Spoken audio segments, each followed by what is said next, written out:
pendulum may swing back in this space of the valuing of higher education. That's a really challenging thing that we're facing right now. And, when the rhetoric is always negative about this place that we have given our lives to and we love and we know the value of, it's a hard place to be. And I know we're working through some things at my institution that in 2 years' time, we will be on the other side of, and I'm pretty excited about what we'll be looking at then. If you're willing to put yourself out there and take on something that's new and maybe a little bit scary, I think the reward that you get back is far greater than the fear, or can overcome the fear in the long run. I think the growth experience is absolutely worth it for anyone who's willing to do something that's a little bit different, a little bit outside of what they might do day to day. It may open up possibilities that they never thought existed before, either by way of those connections. Maybe there's an opportunity at another institution where you have a connection, or just enlarging your tool belt and gaining new experiences and skill sets. There is a striking moment of clarity that comes early in learning to climb. When you look up at a wall and understand you're going to be asked to fall. Not by accident, on purpose. You're going to be asked to trust the rope. And below you stands someone you may barely know, holding on to that rope, whose entire job is to make the fall survivable. Now, climbers, of course, have a word for this person. They call them the belay. And the strange thing about the sport is that the climbing itself, the reach, the strain, the small, terrifying commitments of weight to an individual handhold only becomes possible because someone down below has agreed to catch you if you come off the wall. Howard Teibel has spent his career arguing that institutions need this too, that people don't grow by being pushed, but by being held, that the leaders who develop are the ones who found somewhere a place safe enough to try something and get it wrong. Change is emotional before it's operational. Inquiry is a leadership tool, and courage to begin again is something a community can make possible for a person who couldn't have summoned that same courage alone. This is Navigating Change. Today, Howard sits down with Robyn Pennington and Lori Seager, the outgoing and incoming presidents of WACUBO, to talk about leading in a moment when higher education feels uncertain about its own worth. Along the way, they describe an organization that has, almost without naming it, become a belay for hundreds of people, a place safe enough to step into something new, fumble it, and discover the reward was always going to be greater than the fear. And now, Howard Teibel, Robyn Pennington, and Lori Seager.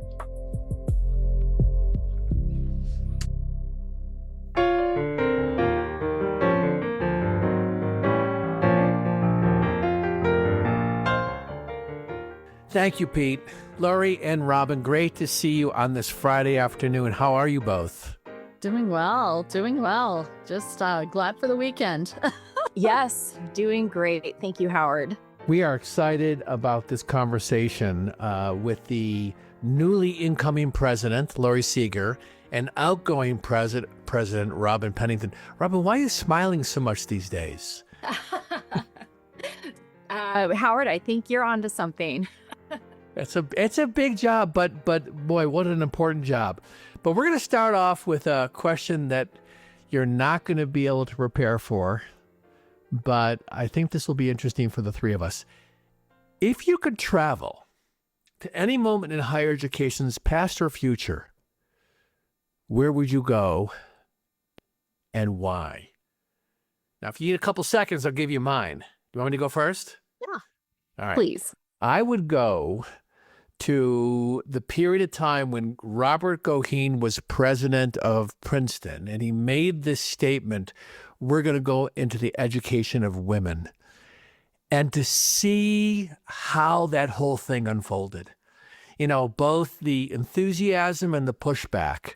Because, this was a seminal time for higher education, because once Princeton went co-ed, many of these other institutions, the lead institutions, went co-ed.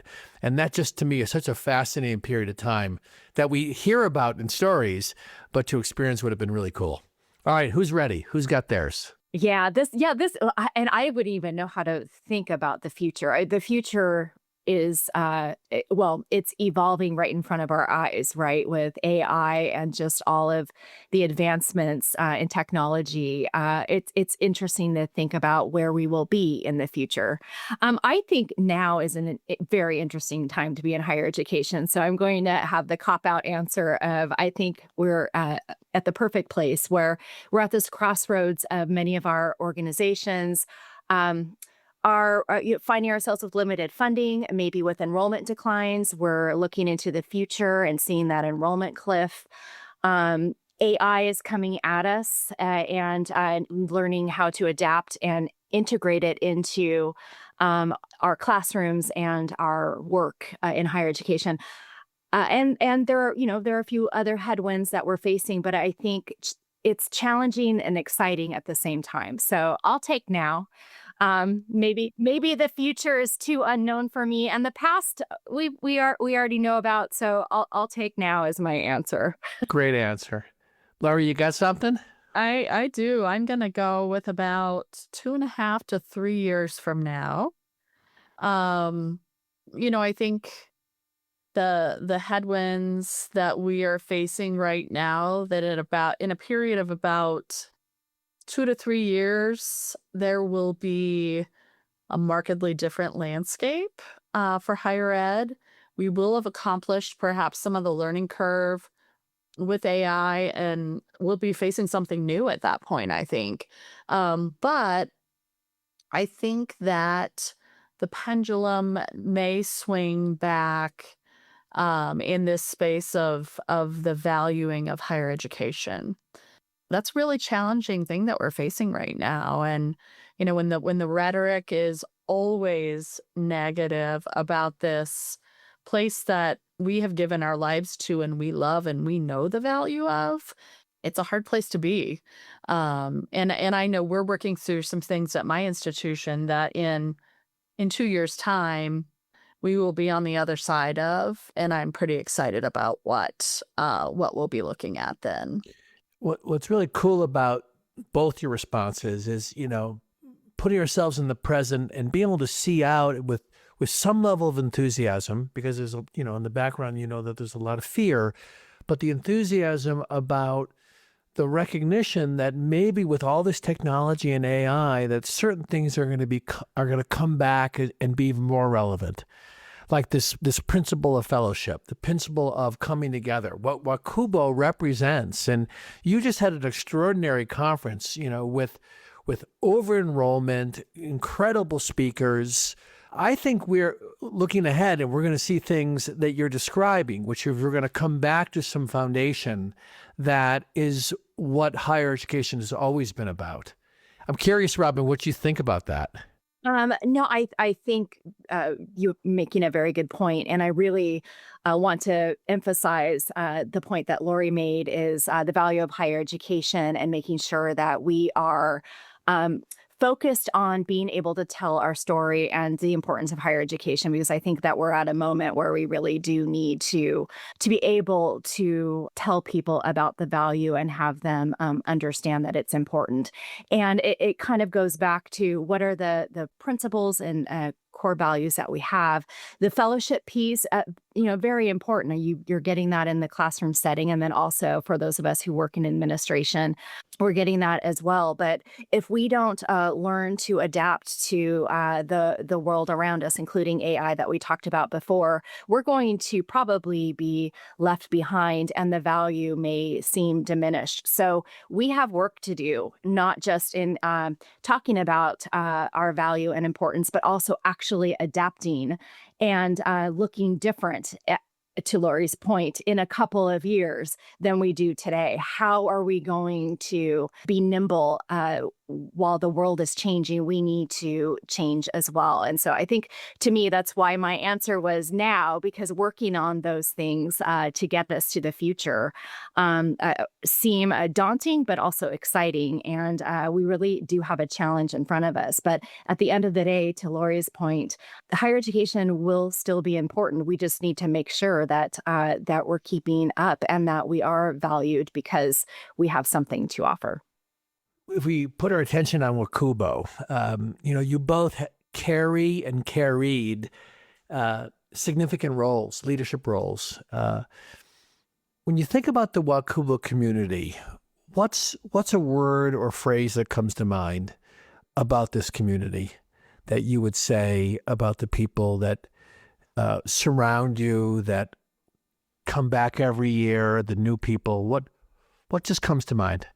Well, for the volunteers themselves, I am so impressed by the amount of dedication and loyalty and commitment that our volunteers have for the association and for their passion of higher education, the industry, and the importance.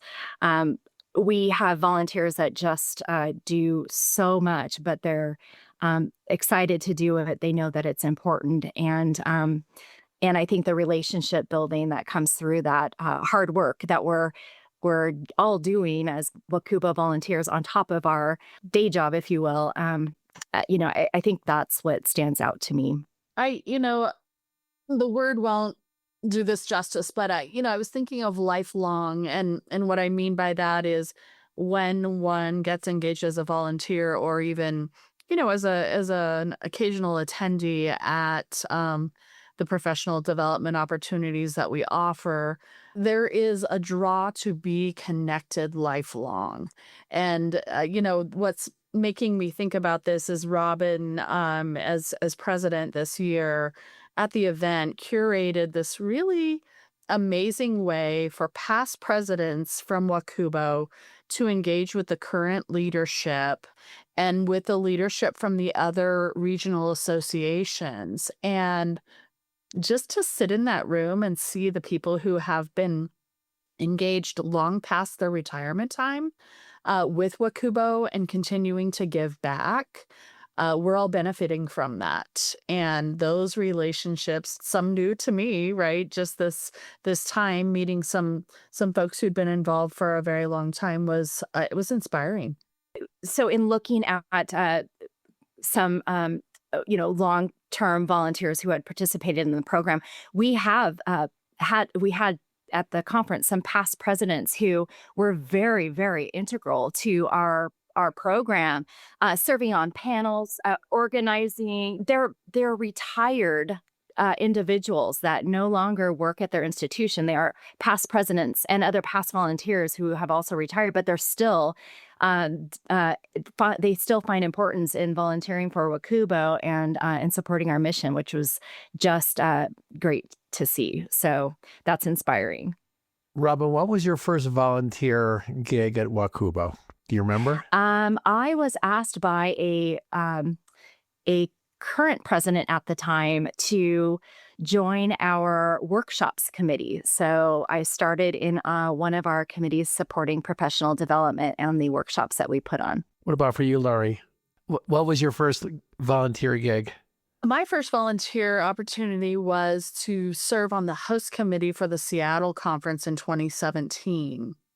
And so by that, I happened to be working in the Seattle Tacoma area, got engaged in that way, and have found my way to many other opportunities since then. But just the excitement around building such a conference that speaks to so many people across different areas and across different parts of their career was exciting to me. So let's continue talking about this volunteer leadership. One of my questions, and we'll start with you, Robyn. What drew you to stepping into volunteer leadership? Was it curiosity? Was it a nudge from somebody else? Was it a sense of responsibility? What got you to lean in? That's a really good question, because it started out just as community participation, and then I was on a committee for a while and they needed leadership of that committee. And so just naturally I stepped into that role, and then it led to serving on the board. And it just seemed like a next natural step. So I think I came to a point where it seemed to me, I started volunteering, I think, in 2008. So it's been a moment. It's been a minute. But it seemed to me that, you know, either perhaps I grow by serving in a leadership role, or maybe it's time for me to move on and let somebody else roll onto the board. And so I think that was the decision point. So I felt ready to take on the leadership track. It's a 5-year track now. It used to be 6 years. I thought it would be a good experience, and truly it was absolutely incredible. So I'm glad I did that, but it just seemed like a natural next step, or perhaps it was just time to step off, and maybe I had done my job with WACUBO, and that was it. So I think that's what it came down to. And Lori, to build off that, my experience, because I've been going to WACUBO for years, and I've seen the growth that business officers or people that volunteer, how they start showing up differently. It's such an incredible platform to learn how to lead in what I consider to be a relatively safe space. What was it like for you to grow in this volunteer, and how did it affect, Lori, or did it affect in any way your work in finance and administration? It most definitely did. I would say, I was often sort of the single person at my institution that was participating in committees or other things like that with WACUBO. And so I found community in the events that WACUBO offered, in the committees, in the leadership, and that sort of thing. And sort of as a natural offshoot, right? You're developing the program, you're attending professional development opportunities, and you're learning all the while. And in some ways, you're not actually even realizing what kind of subject matter expertise you're developing. And it's just kind of happening organically. But then, often, as is the case at other institutions, we sort of feel a responsibility to come back from those professional development opportunities and share with our team what we learned. And so it just has grown, both the learning of the team, but also the interest in circling back and participating in WACUBO volunteerism. So, Robyn, what would you say to folks who might be thinking, I'm not senior enough, or I don't have enough time, or I'm not sure I even have somebody to contribute, in terms of stepping in and being part of volunteer leadership at WACUBO? The benefits are they transcend several areas that we talked about before, but just being able to have a network of colleagues and peers across other institutions that you can turn to discuss how they might be handling a particular issue that's happening in their world, and being able to absorb that and take it back. I think that there are benefits that can truly be gained from this experience. People start at all different points of their career. So that's another thing too, is you learn and grow with WACUBO along the way as you are learning and growing at your institution. And so you're taking things that you're learning at WACUBO. So maybe you're now put into a committee chair role at WACUBO. So you're leading a committee, but you may not be in a leadership role necessarily yet at your institution, but you're able to develop that skill set that you can then take back. And then as you grow in your career, you're more ready to take on those larger responsibilities. So I think that it's very helpful in your career growth. And the networking piece as well is just really important. There's so many instances where I might have connections through WACUBO that have been helpful in my work setting that I could go on and on about how important and helpful that's been, but it truly is remarkable when you're starting to see those connections be made over time and how helpful my volunteering and commitment and experience with WACUBO has been in my role at my institution. Yeah, I mean, I have seen so many folks who truly have transformed their confidence level and the networking by stepping into these. So I so encourage people who are ever thinking about it, maybe even sitting on the fence, to look for ways to get involved because it's also building a broader community for yourself. And as you said, Robyn, the ability to like network around issues that come up. You have colleagues now that can support each other. I want to step into the roles that you have. Say something about what's valuable about the relationship between now you being past president and the current president. And it's relatively new. You're just stepping into it. But what's valuable about this connection that you have now in your respective roles? I've known Lori for several years, and we've served on the board together. But this has been really a nice experience to get to know Lori and have her supporting my term as president, and me, I'm being here as Lori steps into her role as president. But I remember sitting with Lori. We were both at the WACUBO conference last summer. And so we, by way of being on the presidential track at WACUBO, we are WACUBO board members. So we met for, I think, a cocktail, maybe a coffee at the WACUBO conference. And I was kind of just setting out on my presidential term, and Lori was just there being, she was very supportive and offering up her help and support in any way. And it really felt good to know that Lori was there to help support my presidency. And it's been a wonderful connection to build that relationship throughout this year. And it's a relationship that I wouldn't have been able to build outside of this structure. So I really do truly value that, and very motivated to be here, Lori, so that for your term as president, if there's anything I can do to help you, I'm happy to be here and do that for you. So please know that. Lori, what's it like for you having watched Robyn go through it and now you're stepping into it?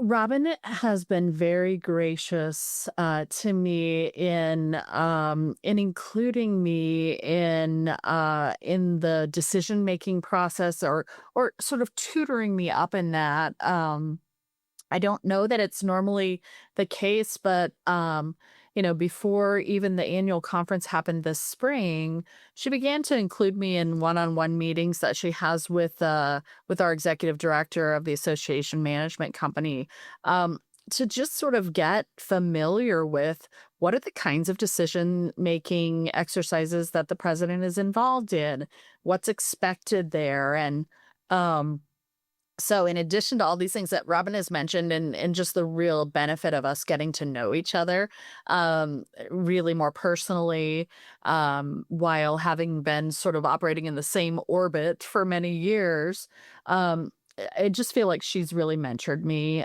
in what this will involve as I move into the presidency here. So, yeah. And Howard, it is really jumping in. So once you're anointed as a president, I think the year just flies by, and there are just so many things that you're expected to attend to and address. And while I knew they were out there at some level, I didn't realize the level to which the president was involved in some of these things. And so I wanted to ensure that Lori, was kind of ready. I think both of us, I don't want to speak for Lori, but since the presidential term really is only 1 year, you want to try to make as much change or impact, the organization as much as you can in the limited time that you're in that role, so that you're setting the institution on the right path going into the future. But again, it's a quick year. So just knowing kind of the cadence and what's necessary, I think is really important as you're stepping into that role. Well, with that in mind, I'm gonna put you on the spot now, Lori. Yeah, it's a great point. You got 1 year in this role to make the kind of impact you'd like to make. So when you think about it this next year, what are some of your hopes for WACUBO, and what are some things you'd like to see show up maybe during your term? It's interesting that you asked that. In the cadence of our board meetings, the first vice president has the opportunity to lead strategy session in our January board meeting. And so I sort of watched Robyn in her first vice president year and took some cues from some of the things that she was thinking as she was moving into the presidency. And so when I was faced with talking about strategy, and we were coming to the end of a 5-year sort of strategy map that the organization had put together, and thinking ahead for the next 5 years, what we wanted to do. I began in my mind to build on some things that Robyn had exposed us as a board to in thinking about generational differences and what are the volunteers of the future going to want and need, and how will we keep that pipeline of volunteerism filled? And so, I began studying that a little bit. I brought some more information to the board in January on that. Just talking about what about professional development is going to be relevant to the generations of the future, because the things that we as maybe boomers and Gen Xers have found valuable, and that face-to-face networking that's just general, and we have the courage to reach out to colleagues. It might not be the case with younger generations, and so I think for us to stay relevant as an association, we need to continue to lean into what are things going to look like for us in the future. And so we've thought about that, and we've also thought about the technology that we're using, how we're capitalizing on technological resources, how we're using AI as an association. How can we, as a largely volunteer-driven organization, lean into the AI tools that will help us to work smarter and not harder, because these are often things that we're doing on top of our already very busy daily jobs. So those are some things we're thinking about. We really are, we have a small working group now that's working on putting together a strategy map for the next 5 years that we'll bring to our board in August. And I'm pretty sure, based on the feedback that we've gotten so far, that it's really going to lean into these two areas, sort of that innovation and generational differences. If we expand this conversation a little bit in a certain way where we were started, which was around, looking into the future and having some hope, I think we're in a fascinating time. And I will just say, working with many institutions around the country, that what's so important today is for people to recognize we're in this really all kinds of transition periods, including retirement transition periods, like the quote, the old guard stepping out. And I think there's such an opportunity for the next generation to step up and lead, and for some of us to learn how to step back and allow them to lead. And to me, I have a lot of hope about this next generation, envisioning where they want to take it in a way that probably happened for the generation that came before us. What gives you hope when you look ahead in the next couple of years for higher education?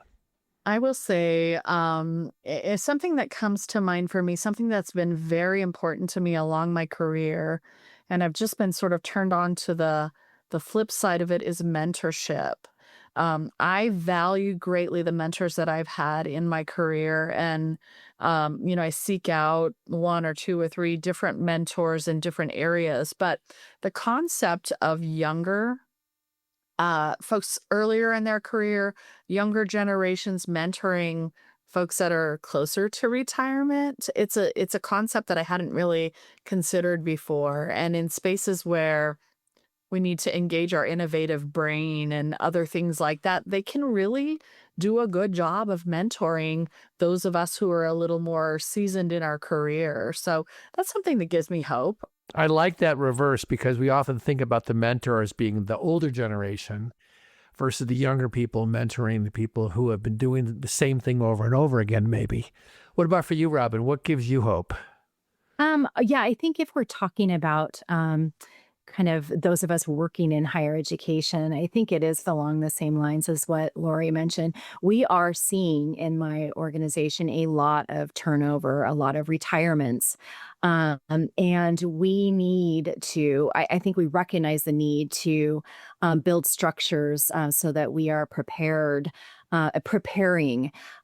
our next generation for leadership positions. And I do think that there's a great appetite for that. I think people are open and willing to do that. But I think there needs to be maybe a more formal approach to succession planning and ensuring that we are truly developing the leaders of the future. And I think we're willing and open to do that. I think we just maybe haven't taken the time to put in those, structures, the infrastructure to do that in a more formal way. But I do have hope that it's something that we recognize as important from an organizational perspective, because we need those leaders to be developed to move forward, but we also want to attract and retain our current talent to keep them with us so that we can develop them and move them into those leadership roles. So I do have great hope that will be successful, and I know that there's a desire to do that generally. I love it. So we just came off the last annual conference, and the next one is in Salt Lake City. But I can tell you that you guys know how to have a party too, which is really wonderful. Like, you know how to be serious, you know how to talk about the real issues, but you also know how to let your hair down. So for anybody listening to this that has not been to a WACUBO conference, definitely check it out. I want to give the two of you opportunities. Is there anything else you want to sort of say to wrap this up? Just any closing messages that you'd like to share with folks, or something that you want to say to each other. I'm open to whatever you want to do. I think I'll just say, it was kind of back to an earlier question you had, Howard, of somebody who might want to volunteer, but maybe not understand or feel they have the skill set to contribute. But I think if you're willing to put yourself out there and kind of take on something that's new and maybe a little bit scary, I think the reward that you get back is far greater than maybe the fear, or can overcome the fear in the long run. For instance, stepping into this presidential role, you think you kind of have the hang of it and what you need to do, and you think you kind of know how you might organize and put on a board meeting. But my very first board meeting, it was a hybrid meeting. The technology wasn't working. We couldn't hear anyone. We had to navigate through that. I do Robert's rules. So I'm very involved in our board of trustee meetings at my institution, but haven't really ever led my own meeting in a way where I'd have to have motions and seconds. And my first motion, I completely forgot to have the vote. So I do it, and the board is gracious and kind. And again, we're colleagues that now know each other, and we have these relationships that we built, and they're very forgiving. But it was it was a developmental moment in those ways too. Like, you're learning these skills that by the end of the year, I'm going through the Robert's rules with absolutely no problem. So I think the growth experience is absolutely worth it for anyone who's willing to do something that's a little bit different, a little bit outside of what they might do day to day. It may open up possibilities that they never thought existed before, either by way of those connections. Maybe there's an opportunity at another institution where you have a connection, or just enlarging your tool belt and gaining new experiences and skill sets. So I would just really encourage anyone who has not volunteered in a capacity or for an association like WACUBO to really consider it. I think it has been a wonderful experience for me. So I would highly encourage it. And this is precisely what I meant by this is a safe place to grow. You just gave such a great example of that. What's a closing message you'd like to share, Lori? It's a variation of what Robyn shared. And that is, I'm a lifelong learner. I've always sort of valued getting additional training on things and taking advantage of professional development opportunities that either the regional association offered or the national association. But I never realized how fulfilling volunteering could be and how much further it would engage me in that lifelong learning, right? So you volunteer, you get to know those people that are putting together the program for a specific workshop or other things, and then you're asked to make a presentation and again, sort of growing your presentation skills. To teach, you have to know a whole lot more about a topic than you would if you were just participating in the class. And so it has just exponentially sort of compounded my lifelong learning and been so fulfilling, the volunteering, beyond what I could have ever asked or thought of. So it's beautiful.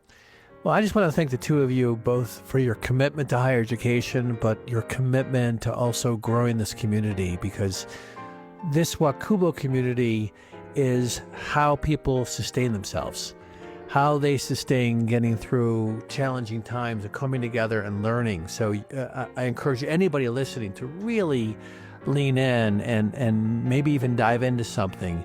The two of you are doing very important work, and we are all very excited, Lori, to see what this next year brings. So thank you very much for being on this. Thank you, very Howard. much. Thank you, Howard. It's great to talk with you.